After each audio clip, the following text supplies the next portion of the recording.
Hi കൂട്ടുകാരെ, പുതിയൊരു വീഡിയോയിലേക്ക് എല്ലാവർക്കും സ്വാഗതം. അങ്ങനെ പ്രീതിക്ക് പേടി വന്ന് തുടങ്ങുകയാണ് കേട്ടോ. മഹിമ ഇവിടെ നിന്ന് കഴിഞ്ഞാൽ തീർച്ചയായും എല്ലാ കള്ളങ്ങളും പൊളിയും. അതിൻ്റെ സൂചനയാണ് താൻ അവർക്ക് കലക്കി വെച്ച ആ ഒരു പൊടി താൻ തന്നെ കുടിച്ച് തൻ്റെ വയറ്റിൽ നിന്ന് പോയ ആ ഒരു രംഗത്തെക്കുറിച്ച് ഇങ്ങനെ ചിന്തിക്കുകയാണ് കേട്ടോ. വയറും മൊത്തം ഇളകി മറിഞ്ഞ ആ ഒരു സീൻ ആലോചിക്കുകയാണ്. അപ്പോൾ പിന്നീട് ഇങ്ങനെ ഇവരാണെങ്കിലോ കളിച്ചിരിച്ച് പുറത്തെ ഷട്ടിൽ ബാറ്റൊക്കെ കളിച്ച് ഇവർ നിൽക്കുന്നുണ്ടാവും കേട്ടോ. ഇതേ സമയം ഭാനുവതമ്മയുടെ മുഖത്ത് പതിവില്ലാത്ത ഒരു തെളിവും ഭാനുവതയുടെ മുഖത്ത് കാണാണ്. അപ്പോൾ പ്രീതിക്ക് ഇങ്ങനെ പേടിയായി തുടങ്ങുകയാണ്. ഈശ്വര, ഇനിയിപ്പോൾ ഞാൻ എന്തെങ്കിലും ഒന്ന് ചെയ്തെങ്കിലാ ഇതിന് തിരിച്ചടി കൊടുത്തെങ്കിലേ ഇവളൊന്ന് അടങ്ങുള്ളൂ. അപ്പോൾ അതിന് ഏറ്റവും നല്ലത് ഈ മഹിമയെ ഈ വീട്ടിൽ നിന്ന് ഇറക്കി വിടണം. അപ്പോൾ മഹിമക്ക് തോന്നണം ഈ പറയുന്ന ഗിരി എന്നെ ആത്മാർത്ഥമായി സ്നേഹിക്കുന്നുണ്ടെന്ന്. അപ്പോൾ ഈ കുഞ്ഞിൻ്റെ ഇടയിലും ഗിരി എന്നോടാണ് പ്രാധാന്യം നൽകുന്നതെന്ന് തോന്നണം. അപ്പോൾ അതിനെന്താ വഴി എന്നിങ്ങനെ പ്രീതി ആലോചിച്ച് തുടങ്ങുകയാണ്. എങ്ങനെയെങ്കിലും മഹിമ ഇവിടെ നിന്ന് പോകണം. അവൾ ശ്രമിക്കുന്നത് കുഞ്ഞ് തൻ്റെ അച്ഛനെ അംഗീകരിച്ചു. അപ്പോൾ അതുപോലെ തന്നെ തൻ്റെ ചേച്ചിയെ ഇങ്ങോട്ടേക്ക് കൊണ്ടുവരാനും ഇവിടുത്തെ തെറ്റുകൾ അവൾ പെട്ടെന്ന് തിരിച്ചറിഞ്ഞു കഴിഞ്ഞാൽ തീർച്ചയായും ഗിരിയേട്ടൻ തന്നെയാണ് ചേച്ചിക്ക് ഏറ്റവും നല്ലത് എന്ന് അവൾ ചിന്തിക്കും. അപ്പോൾ അതൊരിക്കലും പാടില്ല. അപ്പോൾ അത് താൻ ഒഴിവാക്കണമെന്ന ആ ഒരു മനോഭാവം ഇങ്ങനെ പ്രതിക്കുള്ളിൽ വരുന്നത് കേട്ടോ. അപ്പോൾ മഹിമയെ ഓടിക്കാൻ ഏറ്റവും നല്ലത് ഞാനും ഗിരിയേട്ടനും എന്തൊക്കെയോ ഉണ്ടെന്ന് തോന്നണം. ഗിരിയേട്ടൻ എനിക്ക് അതിൻ്റേതായ ആ ഒരു സംരക്ഷണം എൻ്റെ മേൽ ഒരു കരുതലൊക്കെ ഗിരിയേട്ടനുണ്ട് എന്ന് തോന്നണം. അതിനിപ്പോൾ എന്താ വഴി എന്നൊക്കെ ഇങ്ങനെ ചിന്തിച്ചു കൂട്ടുകയാണ്. അങ്ങനെ ഇരിക്കെ പിന്നീട് തനിക്കൊരു ഐഡിയ തോന്നുകയാണ്. ഗിരിയേട്ടൻ എന്തായാലും എന്നെ നോക്കും, അപ്പം താൻ അത് ചെയ്യാമെന്നിങ്ങനെ തോന്നുന്നു കേട്ടോ.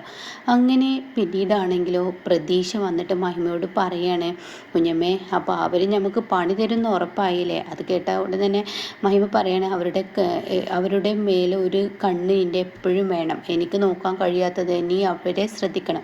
കാരണം ഞാൻ നിൻ്റെ അച്ഛമ്മയെ നോക്കാനും അച്ഛമ്മയ്ക്ക് വേണ്ട എക്സസൈസുകൾ കൊടുക്കാനും മരുന്ന് കൊടുക്കാനൊക്കെ പോകുന്ന സമയത്ത് എനിക്ക് ഈ പറയുന്ന പ്രീതിയെ നോക്കാൻ കഴിയില്ല. അപ്പം നീ വേണം അവരുടെ മേലെ കണ്ണ് വെക്കാൻ എന്നിങ്ങനെ പറഞ്ഞു കൊടുത്തിട്ടുണ്ടാവും കേട്ടോ. അവൾ എന്തൊക്കെയാണ് ചെയ്യുന്നതെന്നുള്ളത് പ്രതീക്ഷ നോക്കണമെന്ന് അമ്മനോട് പറയുകയാണ്.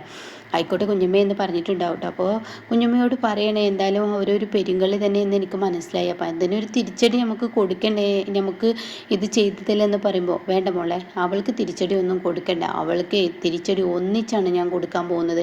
ഇപ്പോൾ നമുക്ക് നമ്മുടെ കണക്ക് ബുക്കിൽ ഇതെല്ലാം കുറിച്ചിടാം. എന്നിട്ട് അവൾക്ക് ഒരൊറ്റ കൊടുത്തം, ആ കൊടുത്തത്തിൽ അവൾ വേദന കൊണ്ട് പൊളയണം. പക്ഷെ അത് ഒന്നൊന്നര പൊളച്ചിലാവണം. അതിനു മുന്നേ അവൾ ഈ കൂറ കപ്പലിൽ കയറിയ എന്നൊക്കെ പറഞ്ഞു കേട്ടിട്ടില്ലേ.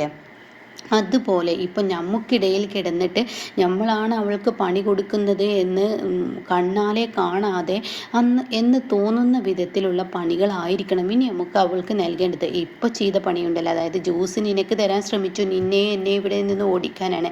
അപ്പോൾ അത് ശ്രമിച്ചപ്പോൾ നമ്മൾ തിരിച്ചു കൊടുത്തില്ല. അതുപോലെ ആയിരിക്കണം എന്ന് പറയാം കേട്ടോ. അപ്പോൾ കുഞ്ഞമ്മ അതിനെന്താ ചെയ്യുക എന്നിങ്ങനെ അമ്മ ചോദിക്കുക. അതിനൊക്കെ വഴിയുണ്ട്. നീ അവളുടെ പിറകെ എപ്പോഴും ഉണ്ടാവണം. അവൾ എന്ത് ചെയ്യുമ്പോഴും അവൾ അറിയാതെ നീ നിരീക്ഷിക്കണം. ഇപ്പോൾ വനുവമ്മയോട് ഇപ്പോൾ സംസാരിക്കുന്നതൊക്കെ നമ്മൾ കേട്ടില്ല. അതുപോലെ എന്നും എപ്പോഴും ഞാനില്ലാത്ത സമയങ്ങളിൽ നീ ഉണ്ടാവണം എന്ന് പറയണം കേട്ടോ. ഓക്കെ എന്നും പറയണേ. അങ്ങനെ പ്രീതിയാണെങ്കിലോ കാര്യമായി ചിന്തിക്കണം, എന്താണ് ഇപ്പോൾ വഴി. ഗിരിയേട്ടൻ എന്നെ സ്നേഹിക്കുന്നുണ്ട്, എനിക്ക് നല്ല കെയറാണ് ഗിരിയേട്ടൻ തരുന്നതെന്ന് ആക്കിയെടുക്കാൻ എന്താ വഴി എന്നൊക്കെ ഇങ്ങനെ ചിന്തിക്കണം. അപ്പോൾ താനിങ്ങനെ ചിന്തിക്കുമ്പോൾ തൻ്റെ മുന്നിലൊരു വഴി വരികയാണ്. അപ്പോൾ ഗിരിയേട്ടൻ വരുന്ന സമയമായി, ഇനി എന്തായാലും അത് പ്രയോഗിക്കാമെന്ന് പറഞ്ഞിട്ട് പെട്ടെന്ന് അടുക്കളയിലോട്ട് ഓടുകയാണ് ഇടുക. അപ്പോൾ ഈ അടുക്കളയിലോട്ട് ഓടുന്നതിനെ പ്രതീക്ഷ ഇങ്ങനെ ചിന്തിക്കുകയാണ്, ഇപ്പോൾ എന്തിനായിരിക്കും ഇവർ അടുക്കളയിലോട്ട് പോയത്. കുഞ്ഞമ്മയെ വിളിക്കാമെന്ന് പറഞ്ഞിട്ട് പെട്ടെന്ന് മഹിമയെ വിളിക്കാൻ കേട്ടോ. അങ്ങനെ കുഞ്ഞമ്മ ഓടി വാ എന്ന് പറയണേ. എന്താടി ഇത് വന്നേ. അവരെ അമ്മറത്ത് ഇരുന്ന് എന്തൊക്കെ ആലോചിക്കുകയായിരുന്നു. പിന്നീട് ആ സ്ത്രീ അടുക്കളയിലോട്ട് ഓടുന്ന ഒരു രംഗം കണ്ടു. അതെന്തായിരിക്കും, വാ നമുക്ക് നോക്കാം എന്ന് പറയാം. അങ്ങനെ പ്രീതിയാണെങ്കിലോ അപ്പുറം ഇപ്പുറമൊക്കെ ഇങ്ങനെ നോക്കണം, ആരെങ്കിലും കാണുന്നുണ്ടോ എന്നുള്ള ലെവലിൽ നോക്കുമ്പോൾ ഇവർ പിൻവലിയാണ് കേട്ടോ.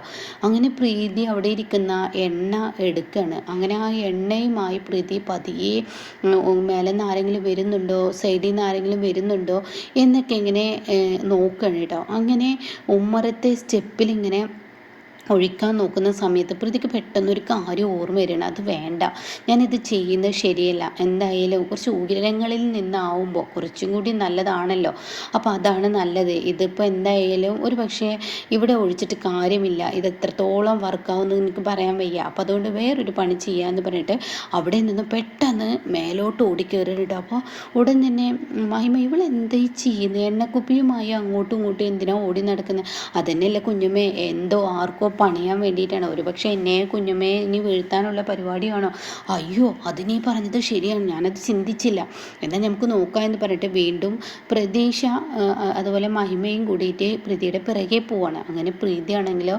മുകളിലത്തെ ഒരു 3-ാമത്തെ സ്റ്റെപ്പ് 4-ാമത്തെ സ്റ്റെപ്പൊക്കെ ആകുമ്പോൾ അവിടെ അങ്ങ് ഓടിക്കേറിയിട്ട് അവിടെ അങ്ങ് നിൽക്കുകയാണ്. അയ്യോ അവൾ നമ്മളെ കണ്ടിട്ടാണോ അവൾ തിരികെ ഇങ്ങനെ നോക്കുന്നത് എന്നിങ്ങനെ പറയുമ്പോൾ, നീ ഇങ്ങ് മാറി നിൽക്കുക, ഒരിക്കലും നമ്മൾ പിറകെ ഉണ്ട് അവൾക്ക് തോന്നരുത്, നീ ഇങ്ങ് നീങ്ങി നിൽക്കുക എന്ന് പറഞ്ഞിട്ട് നീങ്ങി നിൽക്കുകയാണ്. അങ്ങനെ ഈ സമയം പ്രീതി ആ എണ്ണ ആ സ്റ്റെപ്പിൽ ഇങ്ങനെ ഒഴിക്കാൻ കേട്ടോ, ആരും തന്നെ കാണുന്നില്ലല്ലോ, ആരും തന്നെ വരുന്നില്ലല്ലോ എന്നൊക്കെ ഇങ്ങനെ പറഞ്ഞിട്ട് ആ എണ്ണ ഇങ്ങനെ ഒഴിക്കണം. ഇനി ഇത് മതി, ഇനി ഇത് ഞാൻ അവിടെ കൊണ്ടുവെക്കട്ടെ എന്ന് പറഞ്ഞിട്ട് കിച്ചണിൽ കൊണ്ടുവെക്കുന്നുണ്ട്. അപ്പോൾ ഇതേ സമയം പ്രതീക്ഷയോട് പറയണം മഹിമ, ഒരിക്കലും മേലോട്ട് കയറിപ്പോവരുത്, ഇനി കയറിപ്പോയി കഴിഞ്ഞാൽ മോളെ നീ വീഴും, അപ്പോൾ ഇനി കുഞ്ഞമ്മക്കാണെങ്കിലോ ഞാൻ പോവില്ല, ഞാൻ കണ്ടല്ലോ, അപ്പോൾ ഇനി എൻ്റെ അച്ഛനെ വീഴ്ത്താനാണോ, അയ്യോ അത് ശരിയാണല്ലോ, അപ്പോൾ എന്തായാലും നമുക്ക് നോക്കാം അവൾ എന്താ ചെയ്യുന്നതെന്ന്. അങ്ങനെ ആ എണ്ണക്കുപ്പി കിച്ചണിൽ കൊണ്ടുവച്ചിട്ട് പ്രീതി പിന്നീട് മേലോട്ട് പോവാണ് കേട്ടോ. പിന്നീടാണെങ്കിലോ പ്രീതി ഇങ്ങനെ നോക്കുന്നുണ്ട്, മൊബൈലെടുക്കുന്നു, ജനലിലൂടെ നോക്കുന്നു, മൊബൈലെടുക്കുന്നു, ജനലിലൂടെ നോക്കുന്നു. അപ്പോൾ ഉടൻ തന്നെ ഇവൾ ആരെയാണ് ഈ പ്രതീക്ഷിക്കുന്നത്, ഇവൾ എന്താണ് ഇവളെ മനസ്സിലാവുന്നില്ലല്ലോ അമ്മോ, എന്താ നമുക്ക് നോക്കാം എന്ന് പറയാനിട്ടാ. അപ്പോൾ പ്രീതിയാണെങ്കിലോ ഗിരി ഏകദേശം വരുന്ന സമയമായി, അപ്പോൾ വന്ന പാടെ ഗിരി മുകളിലോട്ട് അങ്ങ് കയറിപ്പോവാണല്ലോ ചെയ്യാറ്. അപ്പോൾ ഈ സമയം താൻ നോക്കി നിൽക്കുകയാണ്. അങ്ങനെ ഈ സമയം ഗിരി വരികയാണ് കേട്ടോ. ഗിരി വന്ന പാടെ പ്രതീക്ഷ ഓടിച്ചെല്ലാണ്. അപ്പോൾ ഉടൻ തന്നെ മഹിമ പിറകിൽ നിൽക്കുന്നുണ്ട്. മഹിമ പ്രതീക്ഷയുടെ കൂടെ പോവില്ല, ഈ പ്രീതിയുടെ ലക്ഷ്യം എന്താണെന്ന് അറിയാൻ വേണ്ടി ഇങ്ങനെ നിൽക്കണം കേട്ടോ. അപ്പോൾ പ്രീതിയാണെങ്കിലോ ഇന്ന് എന്ത് പെണ്ണാണെങ്കിലോ മാറുന്നില്ല, അപ്പോൾ തന്നെ ഓടിച്ചെന്നിരിക്കുന്നു, മനുഷ്യനാണെങ്കിൽ എത്ര നേരമാണ് ഇവിടെ വെയിറ്റ് ചെയ്യുന്നത് എന്നൊക്കെ ഇങ്ങനെ പറയുന്നുണ്ട് കേട്ടോ. അങ്ങനെ ഈ സമയം ഗിരി കയറി വന്ന പാട്, മോളെ എങ്ങനെയുണ്ട്, ഇന്ന് കുഴപ്പമൊന്നുമില്ലല്ലോ, കുഞ്ഞുമ്മയുമായി വഴക്കിട്ടോ, അച്ചമ്മ നിന്ന് നിന്നോട് സംസാരിച്ചോ, അച്ചമ്മ കൈയിളക്കിയോ എന്നൊക്കെ ചോദിക്കുമ്പോൾ, ഇല്ല അച്ചമ്മ എന്നാ എണീറ്റ് നടക്കുക, ഞാൻ അതിനാണ് ആഗ്രഹിക്കുന്നത്, അച്ചമ്മ എണീറ്റ് നടന്ന് എൻ്റെ കൂടെ എന്നെ സ്കൂളിലോട്ടാക്കാനും അമ്പലത്തിൽ പോകാനൊക്കെ എൻ്റെ അച്ചമ്മ എൻ്റെ കൂടെ ഉണ്ടാകുന്നത് അത് വലിയൊരു ആഗ്രഹമാണ് മോളെ, അതൊക്കെ നിറവേറും, എൻ്റെ കുഞ്ഞിനെ എൻ്റെ കയ്യിൽ കിട്ടുമെന്ന് ഞാൻ ഒരിക്കലും ആഗ്രഹിച്ചിട്ട് കാര്യമില്ല എന്ന് ഇരിക്കുന്ന സമയത്തല്ലേ എൻ്റെ മോളെ എൻ്റെ അരികിലോട്ട് വന്ന്, അതുപോലെ അച്ഛമ്മയും നീ ആഗ്രഹിച്ചതുപോലെ തന്നെ എല്ലാം കിട്ടുമെന്ന് പറയാം കേട്ടോ. അങ്ങനെ ഗിരി പറയണേ, ഞാനൊന്ന് കുളിച്ച് വരട്ടെ, ജോലി കഴിഞ്ഞ് വരില്ലേ, ഞാൻ എന്തായാലും കുളി കഴിഞ്ഞ് വരട്ടെ എന്ന് പറയണേട്ടോ. അങ്ങനെ ഈ സമയം ശരി അച്ഛാ, അച്ഛൻ പോയി കുളിക്കുക പറയണേ. അങ്ങനെ ഗിരി അങ്ങ് മുകളിലോട്ട് കയറി പോകുന്ന സമയത്ത് പ്രീതി കാണാൻ താഴോട്ട് ഇറങ്ങി വരുന്ന കേട്ടോ. അപ്പോൾ ഈ സമയം എന്താ ഇവള് ഉദ്ദേശിക്കുന്നത് എനിക്ക് മനസ്സിലാവുന്നില്ലല്ലോ എന്ന് പറഞ്ഞിട്ട് ഈ മഹിമ ഇങ്ങനെ നിൽക്കുന്നുണ്ട്. അപ്പോഴേക്കും പ്രതീക്ഷ വന്നിട്ട് മഹിമയോട് ചോദിക്കുകയാണ്, അച്ഛൻ ഇനി സ്റ്റെപ്പ് കയറുമ്പോൾ വീഴുമോ?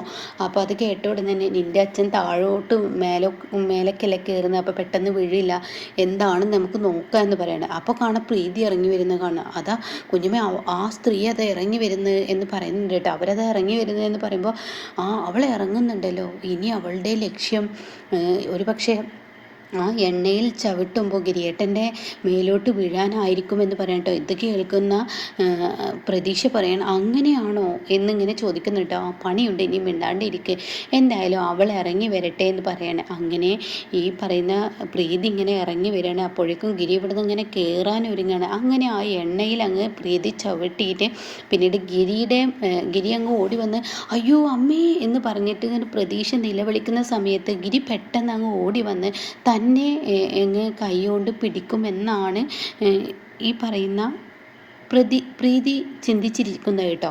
അങ്ങനെ ഈ എണ്ണയിൽ ചവിട്ടി അയ്യോ അമ്മേ എന്ന് പറഞ്ഞ് നിലവിളിക്കുമ്പോഴേക്കും ഗിരി അയ്യോ എന്ന് പറഞ്ഞിട്ട് പ്രീതിയുടെ അരികിലോട്ട് ഓടിച്ചെല്ലുമ്പോഴേക്കും പ്രതീക്ഷ ഗിരിയെ പിടിച്ച് വലിക്കുകയാണ് കേട്ടോ. ഗിരിയേട്ടാ ഒന്നിങ്ങ് വന്നേന്ന് അപ്പോഴേക്കും മഹിമയും പറയാണ്. അപ്പോൾ ഉടനെ പ്രതീക്ഷ പറയാണ്, അച്ഛന് വേണ്ടി ഞാൻ വലിയൊരു സർപ്രൈസ് ഉണ്ടാക്കി വെച്ചിട്ടുണ്ട് എന്ന് പറഞ്ഞിട്ട് പ്രതീക്ഷ അങ്ങ് വലിക്കുകയും ഇതേ സമയം പ്രീതിയാണെങ്കിൽ ആ എണ്ണയിൽ ചവിട്ടി തല കുത്തി അവിടെ തണ്ടലടിച്ച് അവിടെ ഇരിക്കക്കുത്തനെ വീഴാണ് കേട്ടോ. ഇതോടുകൂടി അയ്യോ അയ്യോ എന്ന് പറഞ്ഞ് നിലവിളിക്കുമ്പോൾ പ്രതീക്ഷയാണെങ്കിൽ തൻ്റെ അച്ഛനെയും കൊണ്ടുപോവുകയും പിന്നീട് മഹിമ അങ്ങോട്ടേക്ക് വരികയും ചെയ്യാൻ കേട്ടോ. എന്താ പ്രീതി, നീ നോക്കിയും കണ്ടൊക്കെ നടക്കണ്ടേ? എന്താ ഇപ്പോൾ നിനക്ക് ഒരു ബുദ്ധിയും ബോധമൊന്നുമില്ലേ? ഇങ്ങനെ നടന്നാൽ തണ്ടലൊടിയെന്ന് അറിയില്ലേ? എണ്ണ ഒക്കെ ഉണ്ടോ എന്ന് സ്റ്റെപ്പിൽ നോക്കണ്ടേ? അല്ല, ഇതിപ്പോൾ എണ്ണ ഇത്രയും തോനെ എണ്ണ ആരാ ഇവിടെ ഒഴിച്ചു വെച്ചത്? ഇനിയിപ്പോൾ നീ തന്നെയാണോ ഒഴിച്ചത്? എന്നെ വീഴ്ത്താനാണോ എന്നെ ഇവിടെ നിന്ന്? നീ അങ്ങ് എണീച്ച മോളെ, എന്നെയൊന്നും ഇതിന് കൂട്ടുപിടിക്കണ്ട എന്ന് പറയാൻ കേട്ടോ. ഇതങ്ങ് കേൾക്കുമ്പോൾ പ്രീതിക്ക് ദേഷ്യം പിടിക്കണം. പക്ഷെ പ്രീതിക്ക് എണിക്കാൻ കഴിയില്ല. പ്രീതിയാണെങ്കിൽ ഈശ്വര, ഞാൻ എന്നെ ഗിരിയേട്ടൻ പിടിക്കും, ഗിരിയേട്ടൻ്റെ കൈകളിൽ ഞാൻ ചെന്ന് വീഴും, ഞാൻ വീഴുന്നത് കണ്ട ഗിരിയേട്ടൻ എന്നെ കൈകളിൽ കോരിയെടുക്കും എന്നൊക്കെയാണ് ഞാൻ ചിന്തിച്ചത്. ഇതാ മഹിമയുടെ പണിയാണ്, എനിക്കിട്ട് അവൾ പണിതതാണ്. ആ നരന്ത് പെണ്ണ് മനഃപൂർവ്വം ഗിരിയേട്ടനെ വിളിച്ചു കൊണ്ടുപോയതാണ് എന്നുള്ള സത്യം മനസ്സിലാക്കണം കേട്ടോ. അങ്ങനെ മഹിമയും അമ്മുവും അവിടെ വന്ന് നിൽക്കുമ്പോൾ പ്രീതിയെ അവിടെ ഇട്ട് പുകച്ച് പുറത്ത് ചാടിക്കുക എന്നൊക്കെ പറയില്ലേ, അതുപോലെ ഓരോ ദിവസവും ഓരോ പണി ഇവരിങ്ങനെ കൊടുത്തും കൊണ്ടിരിക്കും. ഭാനുമതി അമ്മ എണീക്കുന്നതിന് മുന്നേ ഇവരിങ്ങനെ തിരിച്ചടി കൊടുക്കുമ്പോൾ ഒരിക്കലും പ്രീതിക്ക് സഹിക്കാനാവാതെ താൻ അവിടെ വെറും വേസ്റ്റ് ആയിരുന്നു എന്നുള്ള സത്യം മനസ്സിലാക്കി അവിടെ നിന്നും ഓടടാ ഓട്ടം ഓടുമ്പോഴാണ് മഞ്ജുവിൻ്റെ ആ കഴുത്തിന് പിടിച്ച് സെല്ലിലോട്ട് തള്ളുന്ന ആ ഒരു കിടുക്കൻ സീനും കേട്ടോ.